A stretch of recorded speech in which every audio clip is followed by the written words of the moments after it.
my guests, those who are joining me at this moment, Mr. M. Jamshed, Distinguished Fellow CRF, former Member Traffic Railway Board, is with us at this moment. Kunal Mundra, CEO and co-founder, Electrify Mobility, is also joining at this moment, and Prateek Bansal is partner and Taxation, White and Brief Associates and Solicitors. So thank you so much, gentlemen, for your patience as far as this budget day is concerned. Mr. Jamshed, let me ask you this. The capex, as far as it has not been increased as far as railways is concerned. So is that disappointing, in your perspective? Oh, absolutely not. But there are reports that capex has gone down. In fact, there are a couple of reports, but capex has remained at the same level. And this level is 2,52,000 crores. If we add another about 3,000 savings that are being shown from the internal generation and 10,000 crores of EBR, combined together, it becomes 2,65,000 crores, which is exactly the same as that of last year. Now you look at it, that how much capex can be absorbed. Capex was utilized by Indian Railways for about 80% till January end, which was a very solid case for the railways to get little higher capex this year, allocations of capex this year. But it has remained the same. If we look at 2 years' time, then 5,30,000 crores total, 2,52, combined together in 2 years. This is an enormous amount of money. And it needs to be spent on projects, capacity augmentation, safety, passenger amenities, and procuring of rolling stock. Right. I think this is sufficient fund for the railways, so there is absolutely no worry on this account. Okay, Mr. Prateek Bansal, while the big headline as far as this budget is concerned is, of course, the changes in the income tax, which in the slabs the government has announced. A lot of people are hoping that this is going to propel spending from the middle class. What's your view on that? And particularly, if I may ask you, this 12 lakh, it's been touted as up to 12 lakh zero income tax. There is some confusion between the new and the old regime, and how will that happen, sir? So, like we have been discussing, basically the new regime is what the government is propagating now. The old regime is quite outdated. Obviously, there are a lot of exemptions and deductions provided under the old regime. But the government wants to now come up with the new regime as well as the new entire income tax code, under which it will be a straight-jacket, tax implications, wherein there will be no exemptions or no deductions will be provided. The taxable income will be directly subjected to a flat rate of tax, similar like GST, what we saw in 2017. Now, moving to that simplified regime today was the first sort of step towards Viksit Bharat, or the simplification of the rationalization, you will say, of the entire tax structure. Now, as far as that rebate thing is concerned, like you mentioned, earlier that rebate was capped at 7 lakhs. Now they have increased that limit to 12 lakhs, coupled with the extended deduction of around 75,000. So basically your 12 lakh 75,000, you don't have to pay any tax. Earlier, when you compare it with the tax slabs in the new regime, which was applicable for the previous financial year, the person who was having an income of 12 lakh was paying a tax of around 80,000, because the rebate was only till 7 lakhs. Now that person is paying zero tax if that person has an income of 12 lakhs. Similarly, if you see the person who was having an income of 25 lakhs, he was paying, as per the old tax rate structure, he was paying taxes of 4,40,000.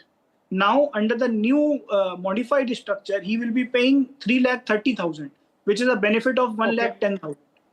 Okay. So there is, of course, the big cheer there for the middle class. But Mr. Mundra, let me understand from you, there is a renewed push as far as not just the infrastructure, but also mobility across the country is concerned, and electric vehicles, apart from the batteries, there are some concessions the government has given on the lithium-ion battery as well. How do you see that impacting your sector? So firstly, I think, thanks for having me. I think there have been some really exciting steps in this budget for India's overall move to net zero, right? And everything related to climate. In EV in particular, I think this move to reduce the capex, the cost of capex of setting up battery plants, also the cost of input material that you'll need, will definitely help us build our own local ecosystem for lithium-ion battery manufacturing over the next few years. And that is absolutely critical for India. So I think these are very concrete steps in the right direction. In the long term, I think over the next 5 to 7 years, as India makes the transition to sustainable transportation through EVs, this benefit, all these steps that are being taken now will really help consumers reduce their cost and therefore actually accelerate the speed at which India moves to EVs. So it's very exciting. Like all big moves, I think the benefit will take a year or two to play out. I think the fact that in the meantime, they're looking at reducing duties on lithium cells themselves is also extremely helpful, because those will have the short-term benefit of reducing costs of EVs for consumers and therefore helping them adopt EVs faster. Okay, Mr. Jamshed, let me ask you, because you've watched, the railways, you've been a part of the Indian Railways and you've watched that sector very, very closely. How do you rate this budget as far as the Indian Railways is concerned? Because, there are a lot of concerns about whether the targets as far as the freight and the passenger, both sides are achievable, given, in fact, the loan burden that the Indian Railways has.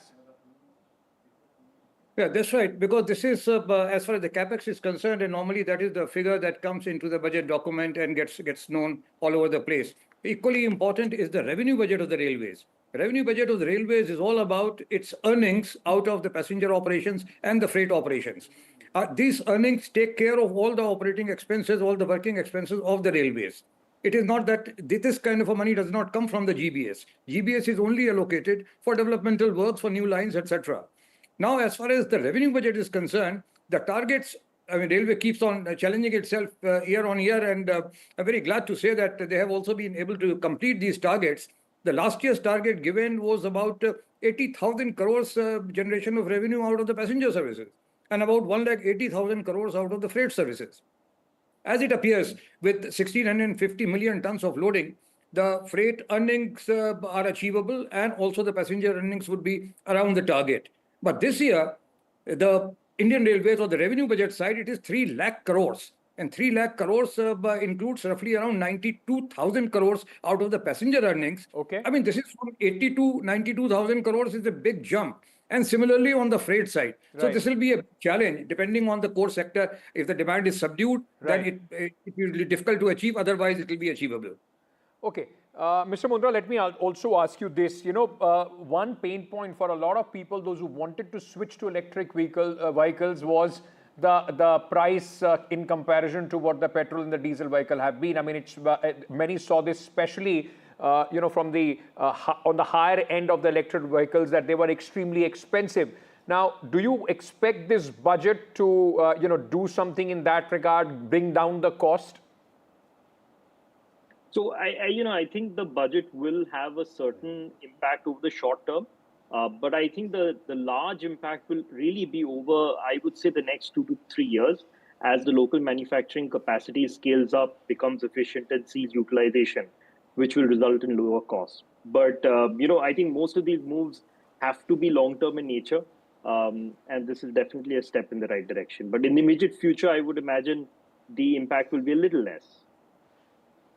Right. Thank you so much, gentlemen, for your patience and your expertise on the various subjects that you represent here on the budget. There is so much happening, as far as the budget day is concerned. A lot of reactions. The government, in fact, also speaking, various ministers, and of course, there has been reactions and questions from the opposition as well.